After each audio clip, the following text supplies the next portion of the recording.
In one of the old neighborhoods of Beirut, there lived a young girl named Leila. From a very young age, Leila had a deep love for reading and writing. She would sit by her small window, overlooking the bustling streets of Beirut, and watch life unfold before her eyes. She would record in her journal everything she saw, from the newspaper vendor who passed by every morning to the children playing in the narrow alleys. As Leila grew older, so did her dream of becoming a famous journalist, someone who would bring the voices and pains of the people to the world. This dream accompanied her in every moment, even while playing with her friends or helping her mother with household chores. She felt that something greater was waiting for her, that she wouldn't be just an ordinary girl living a simple life. When Leila finished high school, she decided to enroll in the Faculty of Media at the Lebanese University. Her choice caused concern for her parents, who feared for her future in the uncertain world of journalism. They were afraid of the dangers she might face, especially in a troubled country like Lebanon. But Leila saw things differently. She believed that journalism was not just a profession but a message she needed to deliver to the world. At university, Leila sat in the front rows, eagerly following her professor's lectures, always trying to learn everything about the world of journalism. But despite her passion, she sometimes felt lost. She found it difficult to excel among her peers, who seemed more confident and experienced than her. She felt discouraged every time she saw herself unable to keep up with the academic demands and often returned home feeling sad. But Leila was not one to give up easily.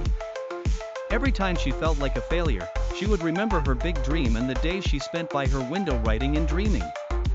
This dream was her fuel, and she would come back each time to work even harder.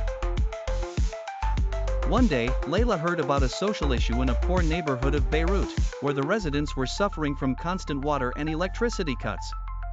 Leila felt that this story needed to be told, and she decided to be the one to tell it.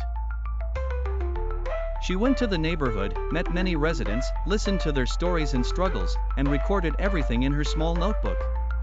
Leila felt that this was the opportunity she had been waiting for.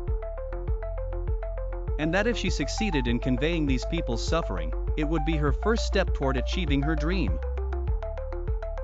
After completing her report, Leila took it to one of the major local newspapers. She eagerly awaited her report's publication, but she was met with a major disappointment when it was rejected on the grounds that it did not align with the editorial policy of the newspaper.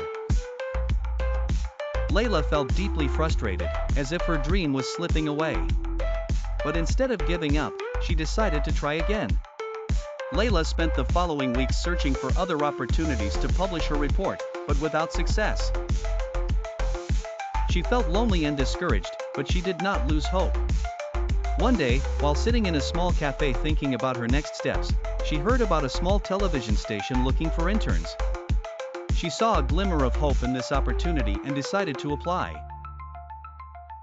At the television station, things were not as easy as she had expected. Her colleagues saw her as young and inexperienced and didn't take her seriously. She felt invisible, as if all her efforts were in vain. She would return home every day carrying a mixture of anger and sadness in her heart. But despite all these difficulties, Leila was determined to succeed. Leila began by covering small events, reporting on cultural and social activities in the city. These reports weren't aired during prime time, but Leila saw them as opportunities to prove herself.